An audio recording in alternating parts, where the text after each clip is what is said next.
Hello, everyone. My name is Michelle Massey, and I am the Director of Public Programs at the Museum of Russian Art. It is my honor to welcome you all to today's virtual program, our very popular series, Virtual Tour with the Curator.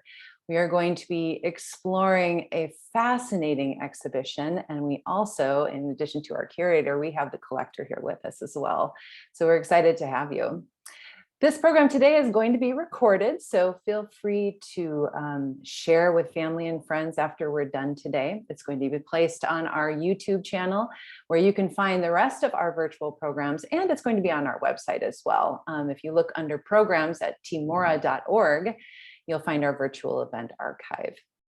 I invite you also to explore our website for all of the exhibition info, everything that we have on view currently. And you can also look back into our past and explore the facets, everything that we have to offer at the Museum of Russian Art. We also host many events within our galleries, especially at the moment we are able to host events. So please take a look at that part of our programming. We invite you, if you're local, to come into the galleries and either, of course, enjoy the artwork or one of our many musical, theatrical programs that are here as well. We also have a beautiful gift shop that I'd like to let you know about, open 7 days a week along with the galleries. You can visit TMORA's shop and wonderful gifts there, but you can also shop online at shoptomora.org.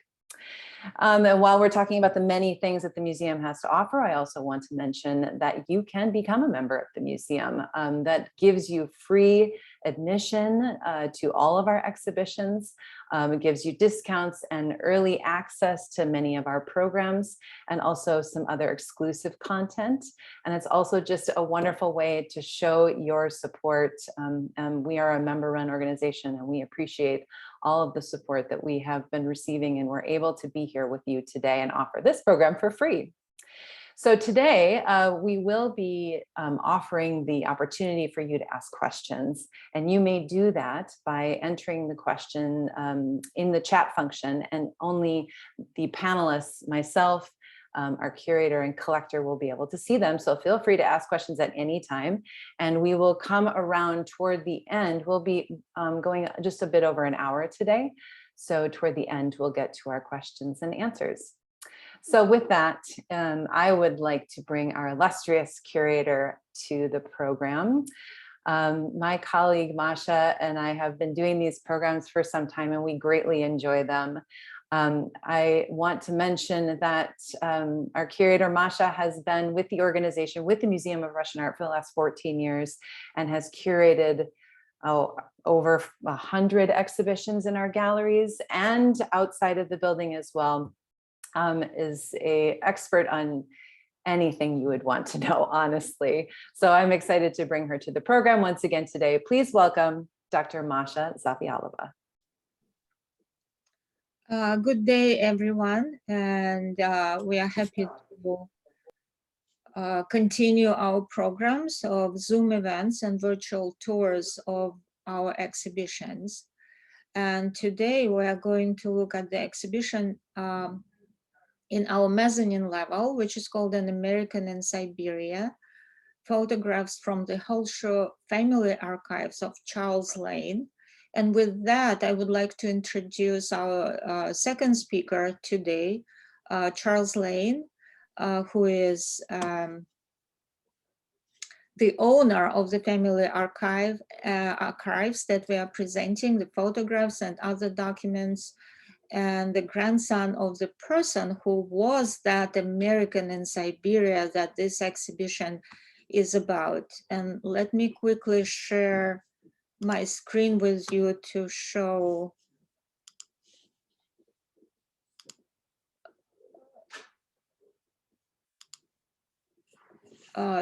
this photograph of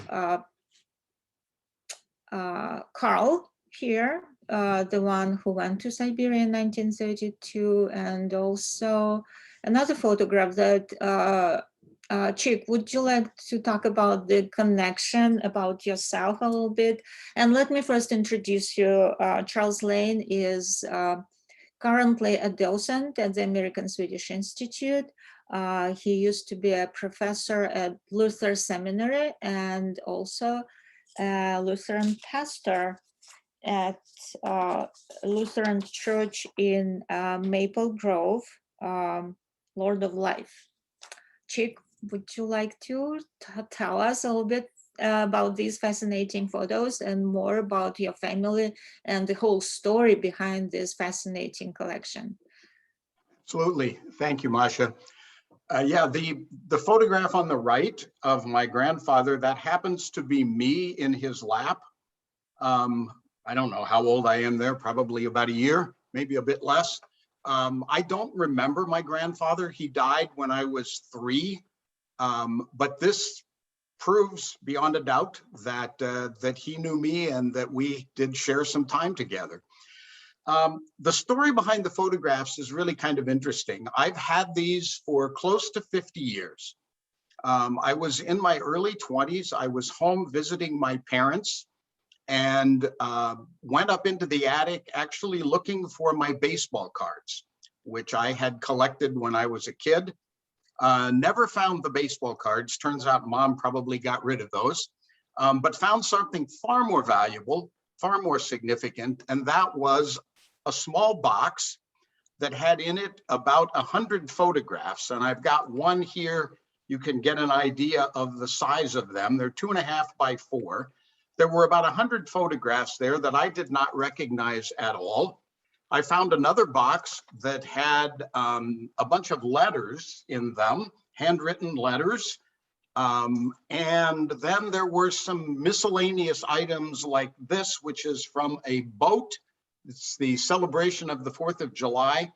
It's a dinner menu and a concert program from a boat sailing from London to New York on the 4th of July in 1932.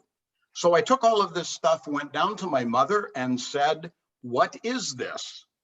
And she informed me that they were photographs from when my grandfather had been in Russia in the 1930s. And the letters turned out to be every letter that he had written home to his wife during the 9 months that he was there. And then there were other artifacts from the trip like this program. So I have had that for about 50 years. I have done some exploring and discovered that the story behind all of this is that in 1931, the Depression was raging here, and my grandfather was very concerned about the financial well-being of his family. He was concerned because many of his coworkers, many of his friends were losing their jobs, losing their homes, literally losing everything. And he had the opportunity, and I'm not sure exactly how he happened upon the opportunity, but he had the opportunity to go to work for the Freyn Engineering Company, which is out of Chicago. And they had contracted with the Soviet government to build a steel mill in Kuznetsk, Siberia. And he jumped at the opportunity to go and be a part of that process.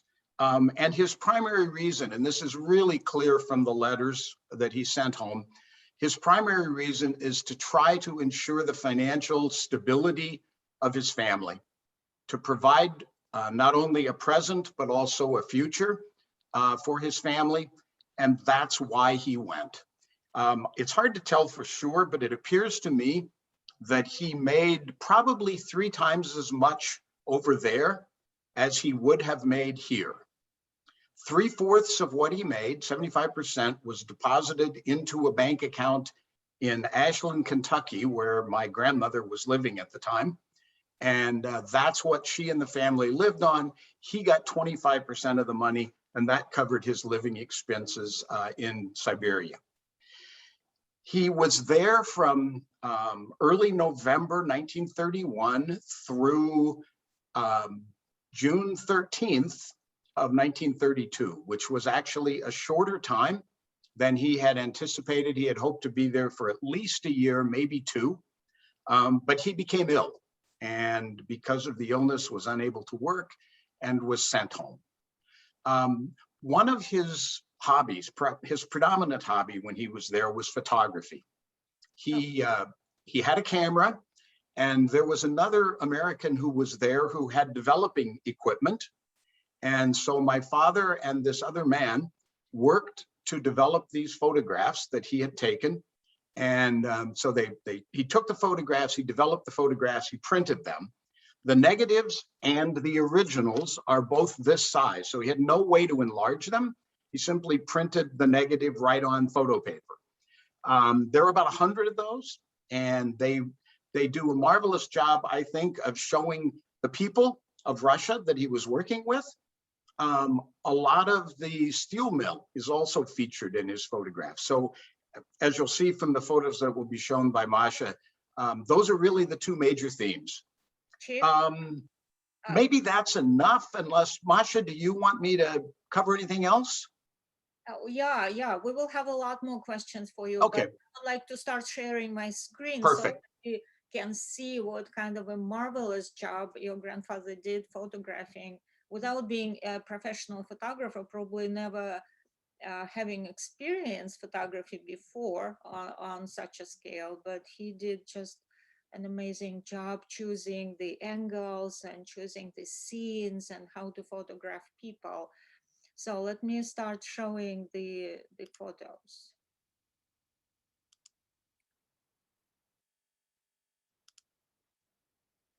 So here we go. We are back to this slide, but let's look at this one. I'm always amazed at how he even managed to, climb that. Apparently he was on some kind of a building. We can see this part here. And he took this wide angle, and he had, do you know what kind of a camera he had? I do not. I've checked with my cousins to see if any of us might have a camera from then, but no. Is it the person that he got his camera or his equipment from? This is Ted Hoffmeyer. Correct. Mm-hmm. Do you know anything else about him? Well, I do. The woman sitting next to him is his wife. She was one of the Russian workers at the plant. They were married over there, and she became pregnant, and they decided to come back to the United States. He ended up working, interestingly, at the University of Minnesota. They lived in the state of Minnesota for most of their adult life. And the most fascinating story is that in the early 2000s, my wife and I were living in Wadena, Minnesota, which is in the center of the state. We got a magazine called Lake Country Journal, and I opened up the magazine, and there was an article about them, particularly about her, and she became an author here in the United States, and there was one of her short stories. So there's a strong Minnesota connection there with their family. Yeah, and I would like to add what I found about them, about her. So she was 18. So you see here, they look like she might be his daughter, but there is not a lot of difference in age between them. So she was 18 at that time, and she was in charge of 4 concrete mixers at that factory, at that construction that we saw on the previous photo. And yeah, her name was Vera. We don't know anything. Well, we know that she actually comes from an educated family. Her father was an engineer before the revolution and was the mayor of a small town in that area when she was working there. Yeah, this is our connection to Minnesota. And so these buildings were called the American Hotel. I'm sure you have read through all of the letters of your grandfathers that he wrote back home, right? I have.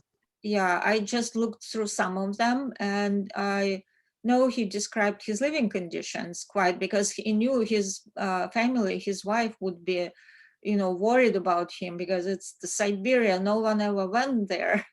And so could you tell us a few things about? Certainly. Mhm. There are two buildings here. One of them was called the hotel, and that's where most of the single men lived. There was also the other building, which I think is the building on the right in the photograph, which was more apartments, where there were many of not many, but maybe a dozen of the women, their wives that came with their husbands, and they lived in these apartments. Well, my grandfather, when he arrived, he and another guy were given an apartment. So he lived in the building where the married couples lived. And that became really significant because he became good friends with many of them. And that really was his social life, was interacting with these other people. And he expressed several times in his letters that most of the men in the hotel played solitaire all night. And he was down in the building where he was and played a lot of bridge and went to parties. And so his life was really shaped by where he lived in a very positive way. He also talked about they had central heat, which according to my grandfather worked about half the time. They had running water, which according to my grandfather also worked about half the time. So there are other photographs, and I don't know if Masha has any of those in here, but there are other photographs of people, of the Russian workers bringing water in barrels so that these two buildings had water. Yeah, I will show them. We will come to that point when we do those. And also, I know that your grandpa went to Moscow and then to Siberia. Was it November? Right? Yes, early November. Early November. So he arrived in Siberia when it was already fairly cold, probably, and he left next year, 1932, in July. So what were his impressions of the weather in Siberia? Because everyone believes Siberia is a very cold place. Yeah. He compared, there's one place in the letters, one of his letters that's actually kind of humorous. He compares it, he said it's a dry cold. Reminds me of my friends in Arizona who talk about the dry heat. He said it's a dry cold. 20 to 30 below zero was pretty common, but he said it didn't bother me as much as the wet cold in Ohio when it was 15. But then he says, so he said, the weather really hasn't bothered me much. And then the very next sentence is, my nose did get frostbit one day when it was 45 below zero. Oh my God. So he doesn't complain as much about it as I would have expected. He talks about dressing warmly, and it doesn't seem to have slowed him down much. Yeah, so this is one of his colleagues, and we can see that it's a carriage, horse-drawn. That was, do you remember he mentioned anything about these? He did. He said that each of the Americans had a personal, these are called Droskies, and this is obviously not winter any longer. In the winter, they had sleds on them, and each American had a Drosky and a driver assigned to them. And he talks about how reliable the drivers were, that when you needed them, they were there. And he also said, and they were very happy when you told them that you weren't working the next day or that you would walk home from work. It was about a mile apparently from the steel mill to where they lived. Mm-hmm. Thank you. And this is how the construction site looked. Do you remember anything he mentioned about work, what he did, how Russian workers were, and what the working conditions were? We can see the construction site now. Yeah. Mm-hmm. He was there during the end of the construction process for the blast furnace. He worked in the blast furnace area. This is not related to the blast furnace at all, as far as I can tell. He talked about several things about the Russian workers.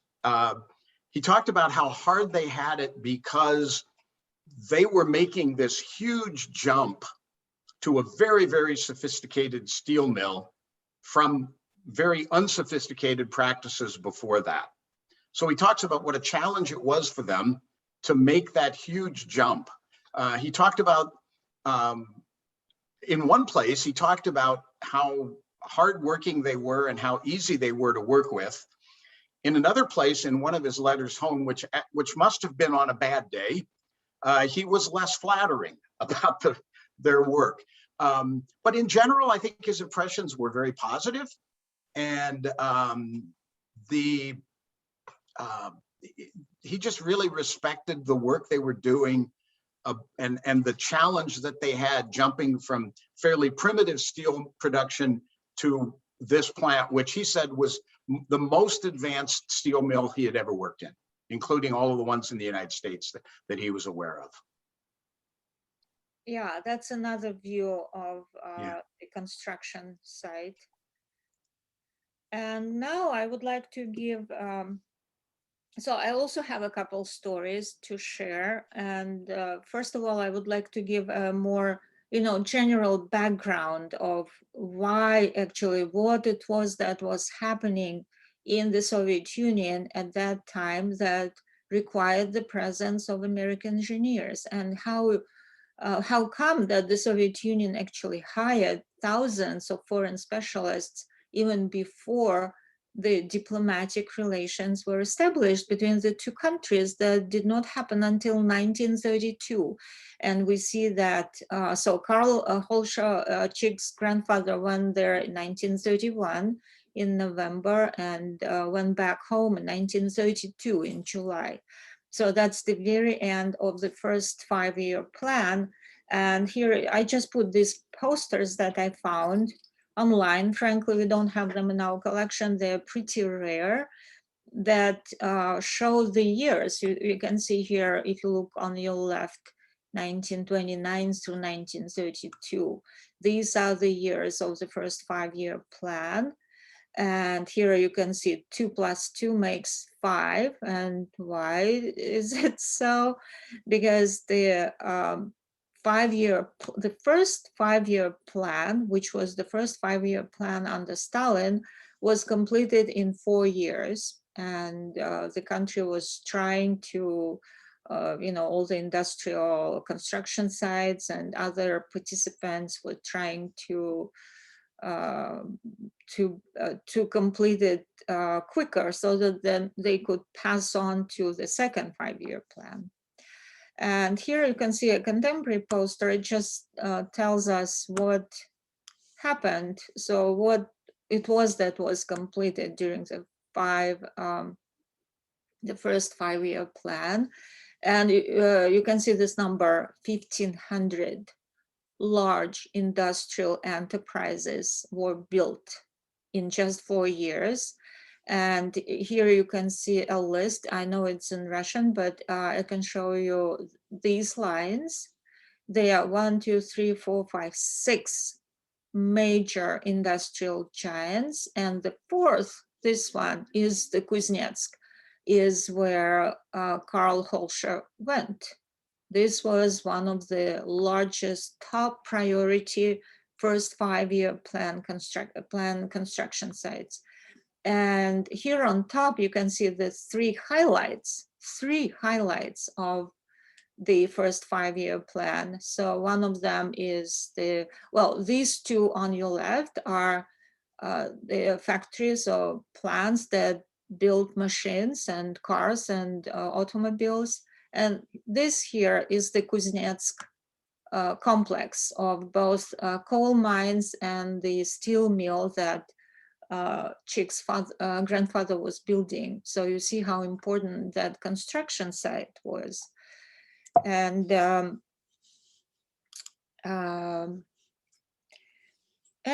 so my question was, how come that the country devastated by the civil war that just ended in 1921, and the first 5-year plan started in 29, and then the post-Civil War reconstruction and all kinds of things that were happening in the Soviet Union.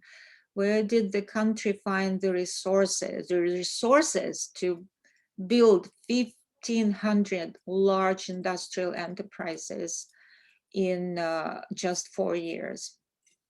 And it all comes back. So Stalin was already in full power, or gaining this total power that he would consolidate completely and become a dictator over a totalitarian country in the mid-1930s. So you see, everything was happening quite quickly, and would repress the opposition within the party, even those who were very faithful and loyal Communist Party members. Like we see these 6 people who were members of the top echelon of the Communist Party. All of them, none of them survived the Stalinist repressions. And you can see the left opposition, and to the right is Leon Trotsky. So it was the ideas of the left opposition that were at the foundation of the first 5-year plan, in fact. Because even though they were, these 2 were later repressed, Trotsky left already by that time.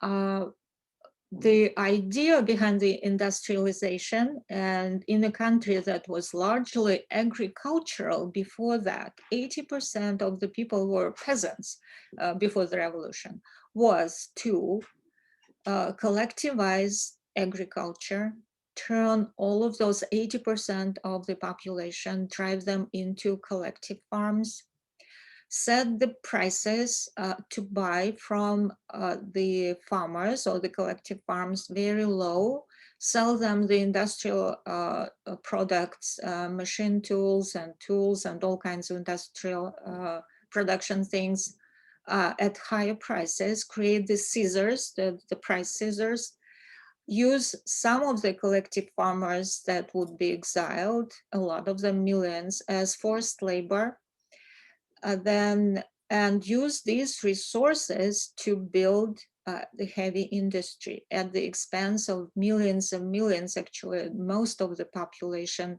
of the country. And that's what happened. Even though the left opposition was brutally repressed, people were executed, even those of the top party members. And the resources that the country got, Stalin's regime got from the collectivization, but also from the sale of imperial treasures to the West, went to industrialize the country.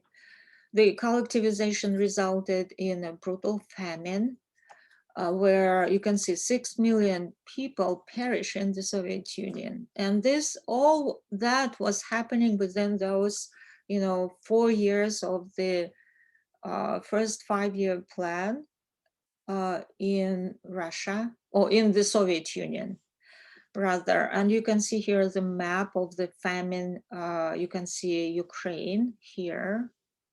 Southern Russia, that's another dark area, and the darkest it is, the worse the famine hit those areas.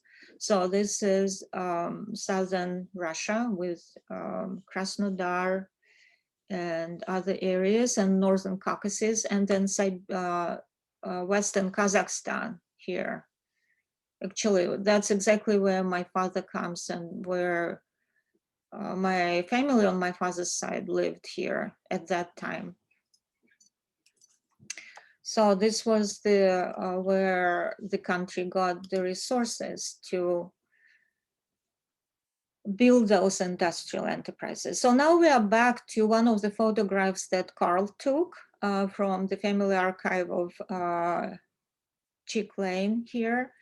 And these are the dugouts of the exiled peasants that were collectivized, or rather refused collectivization, or were considered to be unfit for a collective farm. They were called kulaks. They were prosperous peasants, and unlike other groups of the population constituencies that were repressed under Stalin. The kulaks were exiled or deported sometimes together with their families. The whole family would be put on a train, the kind of train that they transported cattle, and moved to either Kazakhstan or Siberia, sometimes just dumped in the middle of nowhere without any means of subsistence, without jobs, without housing, and they had to somehow survive.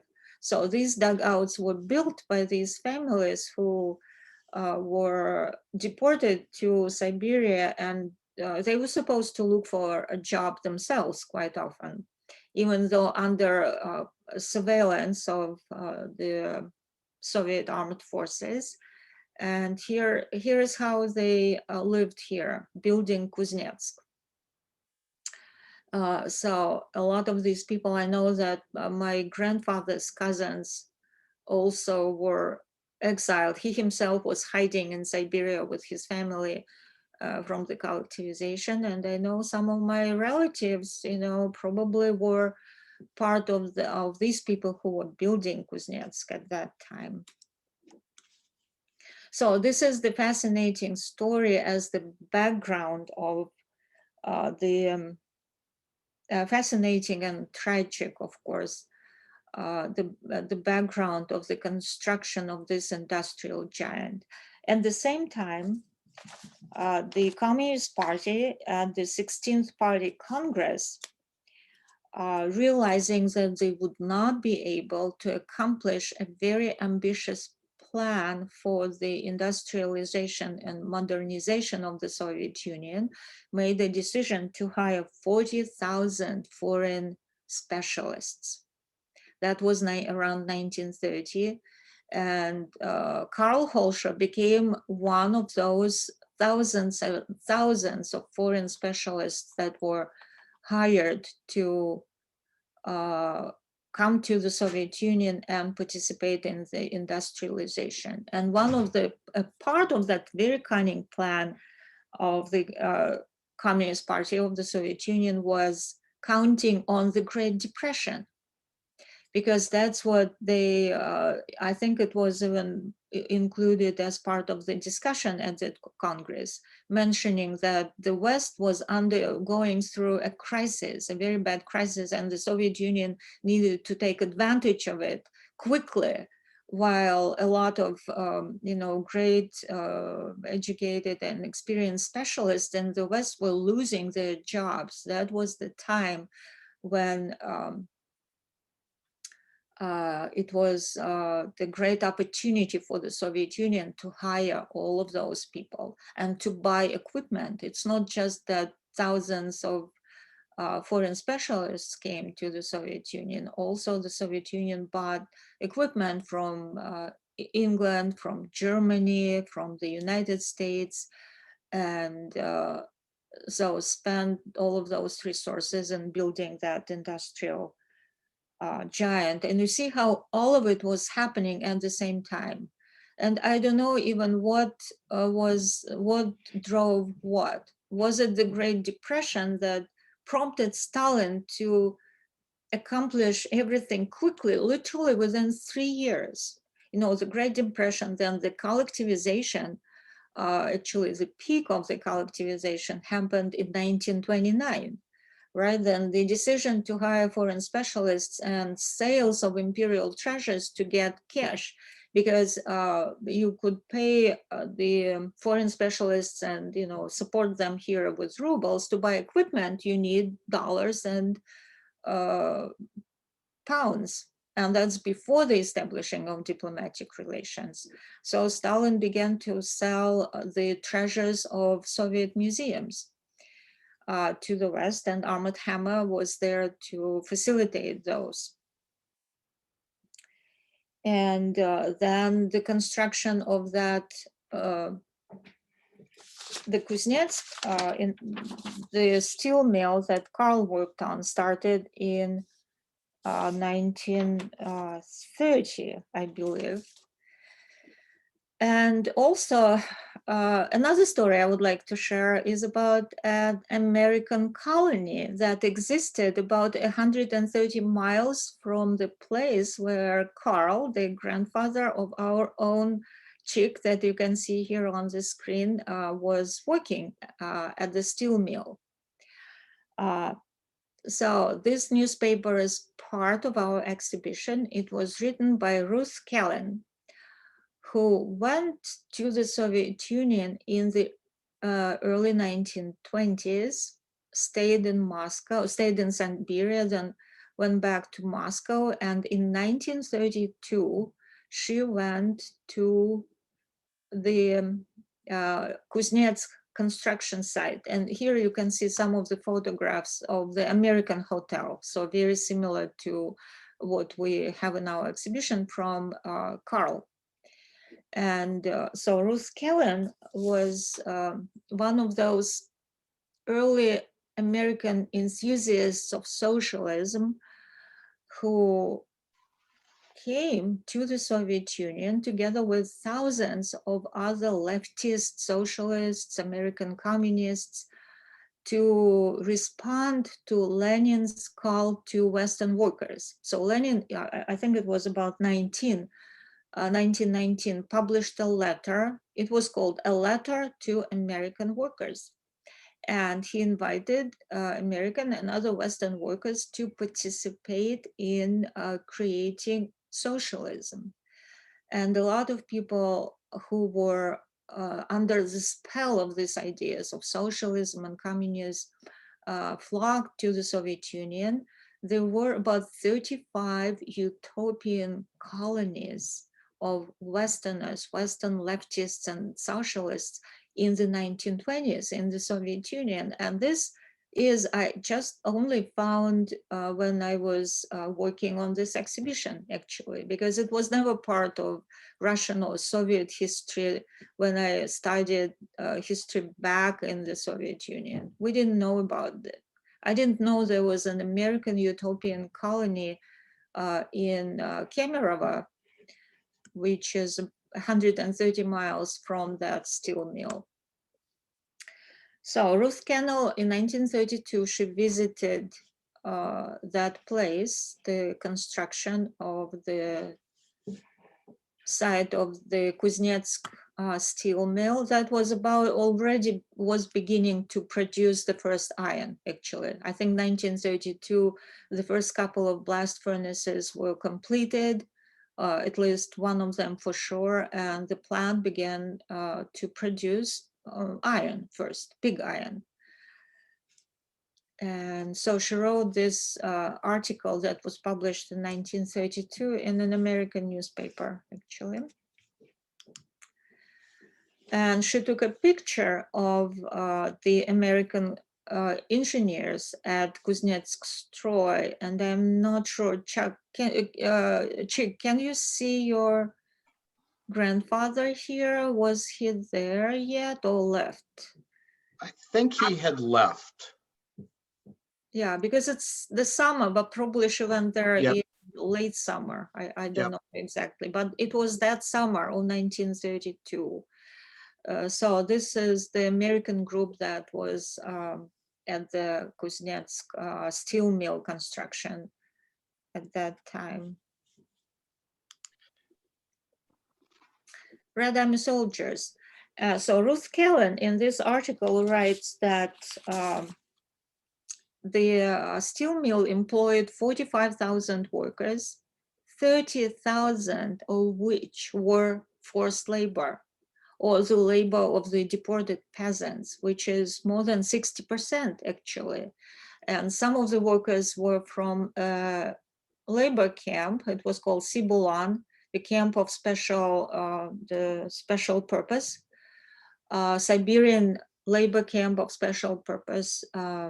But they mostly worked on the construction of the railroad to that steel mill from coal mines. So some Red Army soldiers. And I just want to, again,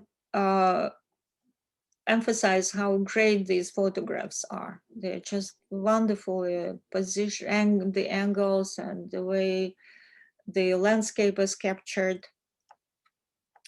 So these are the local children that Carl took a picture of. And another fascinating photograph, this group of women. Do you remember your granddad mentioning any, female workers and how many they were? Because it's a large group of women for, 1932, when not a lot of women, especially in the West, were part of the industrial labor force.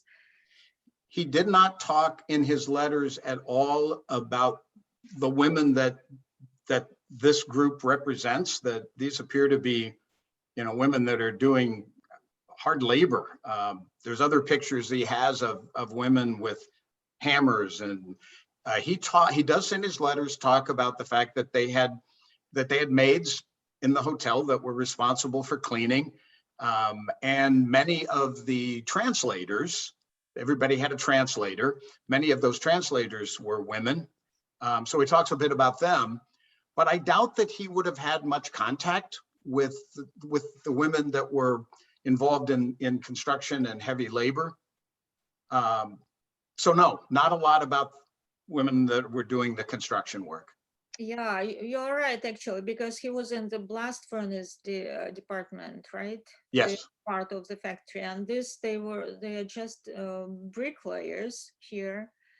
And I know from the history of the Soviet Union that the first 5-year plan and the collectivization freed a lot of women, peasant women, who began to try and look for jobs in towns and new construction sites. And if we remember that the first 5-year plan involved 1,500 industrial enterprises. And then, I often look at these faces, and probably some of them are my distant, great grand uncles, aunts, and distant relatives, distant in time, I mean. And I see them smiling, a lot of them are smiling. And just thinking about what year this was, right? Probably 1932, most likely, when the country was going through that famine. Remember, I showed you the map of the regions that were hit with horrible famine, when millions of people actually died. And these people, probably some of them, left those regions and came here. Their salaries were not great, but they had jobs and they could buy food. And actually, Ruth Kennel in that article writes that about 95% of the workers at the factory, they could eat at local canteens and the dining areas where the food was very simple, but still they could buy lunches there for a few kopecks and probably even carry some back to their families. So that's what I am thinking of looking at these women. Also, somewhere I met this amazing figure, historical fact, that around that time, in the early 1930s, during the first 5-year plan, there was one year when almost 100% of the new workforce were women. The women that came from farms, from peasant families that just fled collectivization or just left their villages to search for a job. It's an amazing photograph. And this woman that I think Chick and I together did some research on her. And Chick, would you like to share what you found, and then I'll share what I found about this woman? Yeah, what I found is that she was the interpreter for the secretary of the, she was the interpreter for the secretary of the person in charge of the entire plant. And they ended up getting married. He was from Chicago. And at some point, this woman and her American husband moved back to Chicago, and she ended up on the faculty at Northwestern University teaching Russian. Yeah, I can add that her name was Ksenia or Zinia, and her last name was Lebedev, and that was her maiden name. And she married Lawrence Yun, who was that highly positioned individual at the steel mill. And she came originally from Moscow, and she studied at the first Moscow Institute of Foreign Languages that she graduated from in 1929, just in time to get hired by the government. So you can see she wears this fancy fashionable hat. So we can say that she probably is not local. So she was a Muscovite from Moscow.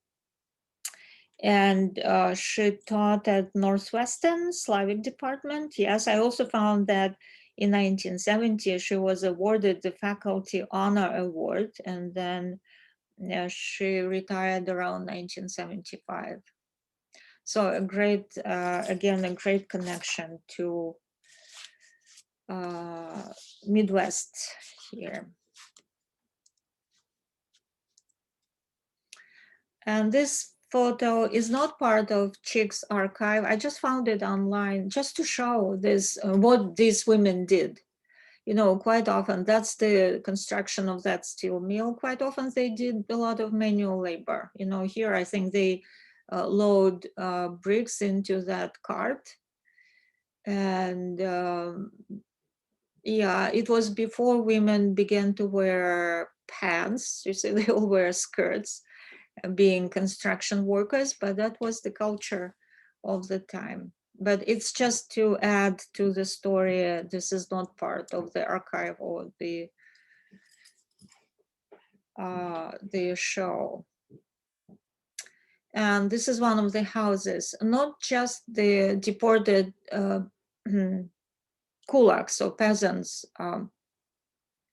worked at the steel mill. There were a lot of migrant workers that came from all over the place, and they built houses like this, sod houses, similar to some of the housing in southern United States, I believe. Sod houses, some of them were reinforced with twigs, the tree branches like this house. And looking at how it's built, these people probably come from southern Russia or Ukraine, where they know how to build this kind of woven tree branch constructions and fences.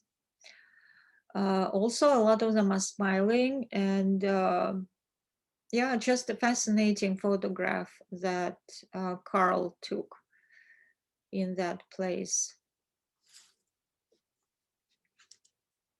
This is another sod house under construction. And this is the photograph that Chick mentioned. This is how they carry water. There is an inscription on the back, right? Yes. Yeah, so probably when the plumbing went out of order, or the pipe burst, probably when it was minus 45, that's how the water was carried to those houses. And this photograph is also part of the show. It's a funeral procession. So the construction was enormous, and there were accidents, of course. And our woman writer, the Ruth Kennel, whose article I showed you in that newspaper that's part of the show, she came to the steel mill to write her coverage of it. And on the day when she arrived, there was this funeral. So she mentions this funeral in her article as well. And it was when 22 workers climbed the scaffolds about 500 feet high, and the scaffolding collapsed and they fell and 22 people died. So very sad story. And here we can see a family of migrants, and don't they resemble the American pioneers heading west in their wagons, and the horses, the families here. And again, I'm just amazed at the quality of photography that Carl took in that area. And here you can see actually the original town that was very small. I think I read about the town, and the article mentioned 2,000. So the population was quite small. And the construction site added another, 50,000 to the population. This is a family of migrants taking lunch in the field. And this chick, do you remember anything about this photo? Yeah, the caption, my grandfather wrote on the back of a number of them, and the comment on the back of this was soup line. So this may have been one of those collective feeding buildings where the workers would have been able to go and take their meals.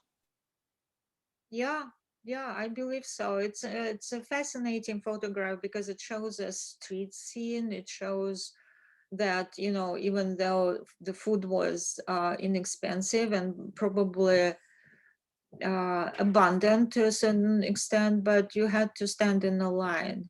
Because I know that the Kuznetsk steel mill, no matter the situation in the rest of the country, the supplies were plentiful there because it was one of the top priority sites in Stalin's first 5-year plan. So the food was brought here, and you can see that people look quite energetic, and none of them is starving, but still, you know, it's a long line to wait to get some food. And with this, let me stop sharing my screen, and I think we are ready to take questions. Sure. What a wonderful presentation. Thank you so much. Before we get into questions, I was looking back in my emails to when Chick first reached out to the museum. And I noticed we're talking about September of 2020, so really not that long ago. And I thought our audience would appreciate knowing a little bit more about this particular process where, you know, we received an email from Chick and one of your associates at the American Swedish Institute introducing you to us and saying, you know, Chick has this wonderful collection of photographs. Might you be interested? And Masha, you said, this sounds really interesting. Can you send us some images? So this is one of those remarkable stories about how an exhibition comes to be. So I wanted to ask for both of your sort of comments on how those first conversations went as you were sharing these photographs for the first time with Masha. And Masha, maybe what you first thought upon seeing this collection. Yeah, Chick. I'll go first. My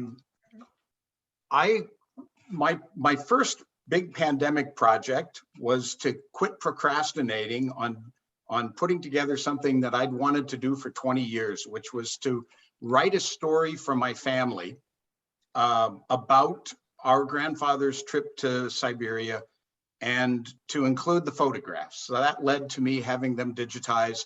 And when I got them,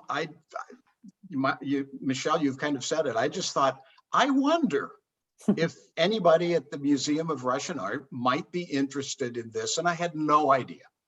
So I had a colleague at ASI who knew somebody, and I don't even remember who knew somebody at the Museum of Russian Art. It was me. Was it you? Yeah. And made that connection. And then, then I started emailing with Masha. And as someone who at that point had only been to the Museum of Russian Art a couple of times, my bad, I must say that the way this has been handled from that first reaching out has just been so wonderful, so professional. And I've just been so impressed. So now we're members and wonderful. will be. But it's just, the whole thing has just been handled so wonderfully. And it's just, I've had way more fun than I should have. Oh. So that's my side of the story. Masha, what do you think? Yeah, when we worked with the American Swedish Institute. We had some participated in their exhibitions, and one of them was the Nordic Christmas several years ago. I worked with Kurt Peterson, that I loved and had a lot of respect of, and unfortunately he passed away recently, and we all remember him with a lot of warmth and gratitude. He was a wonderful curator in the American Swedish Institute and a dear colleague. And so hearing from a person who is a docent at the American Swedish Institute is just a great recommendation in itself. So, but usually when I start working on an exhibition, so no matter who or what, or and I look at the material, it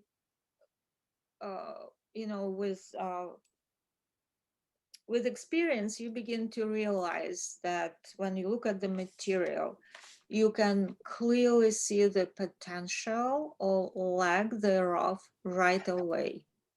And I would never mislead people into believing that what they have, and some people just have like 5 or 6 or 7 paintings, that does not make an exhibition, or a few pieces from this and that does not make a story. And when I looked at Chick's photographs and the story, it's not just the photography is great, even though it's amateur photography. This person was never a professional photographer, but the story, not just of that person, but the historical background and how the trip that Carl made to Siberia fit into American history and into Soviet history, covering several very important, developments that were happening. So it's this collection, this family archive, had not just potential, it had huge potential. And of course, the next question was, how do we tell that story, right? Because the photographs, you can see they're small. And we could show the originals, and we often, as museum workers, we want to show the originals because the digital materials you can look at online. You don't have to go anywhere. Even it's better to look at the things on your own screen.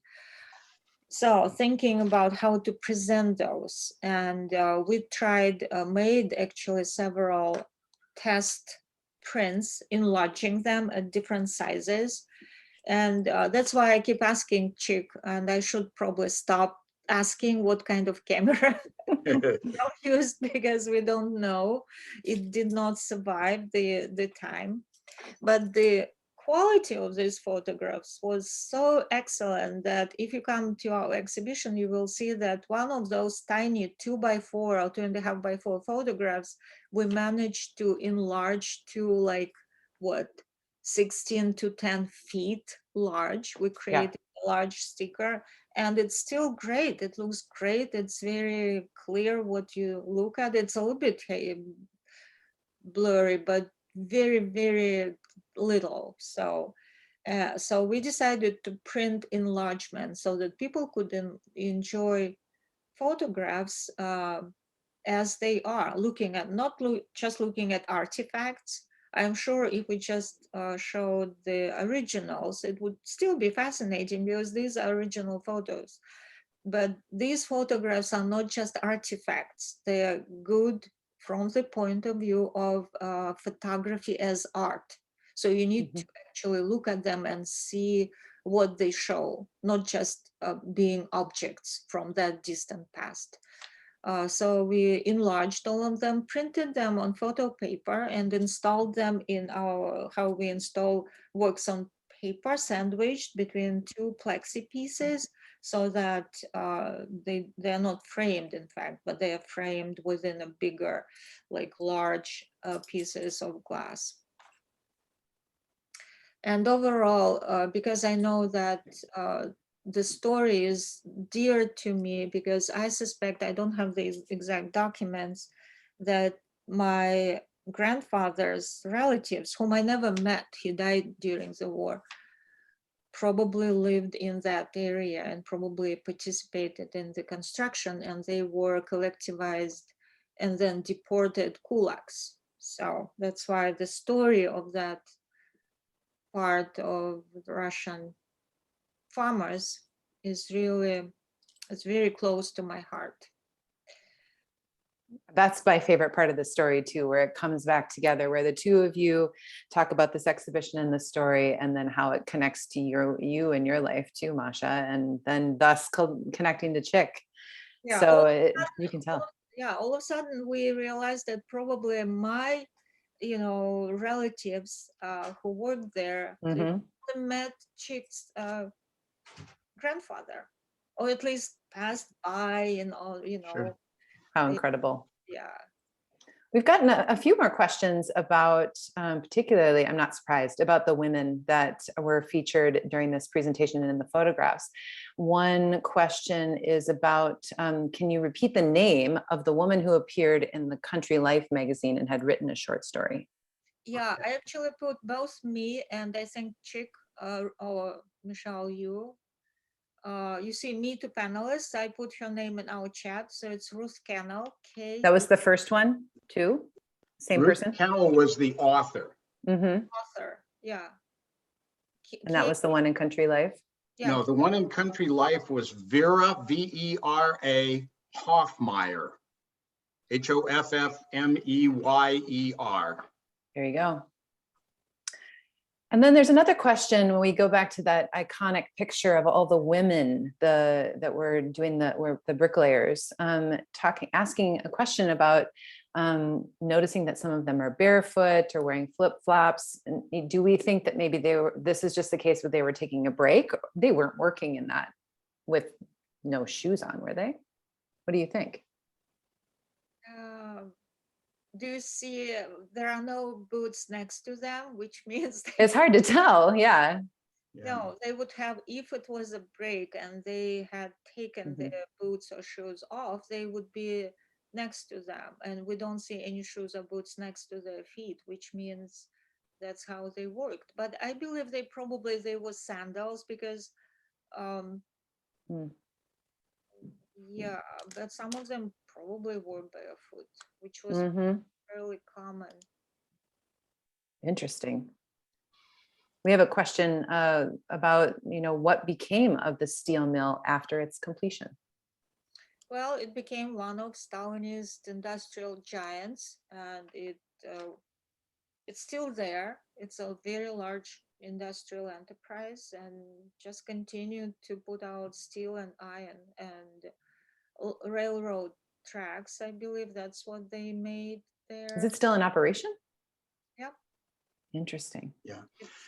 Initially, and I think still to this day, the primary product was steel to make railroad track. Fascinating. So with that, I think, well, that rounds up the rest of our questions here. But before we go, is there, any final comments you would like to make about, we did talk about the experience of creating this exhibition, but anything else you'd like to say to our audience today? Chick? Two things. First of all, there are some other things in addition to the photographs that are in the exhibit. So this is a plea to go see the exhibit, I guess. But my grandfather somehow got a samovar back here, and one of my cousins has had that, and she shipped it to the museum, and it's a part of the exhibit. I guess the other thing I would say just about the experience with the photographs is that the first time I saw the exhibit, I had no idea what to expect, because as has been said several times, these originals are 2.5 inches high and 4 inches wide. And I was just literally blown away by the quality of the enlargements. So lots of applause to the people at the museum who are responsible for that.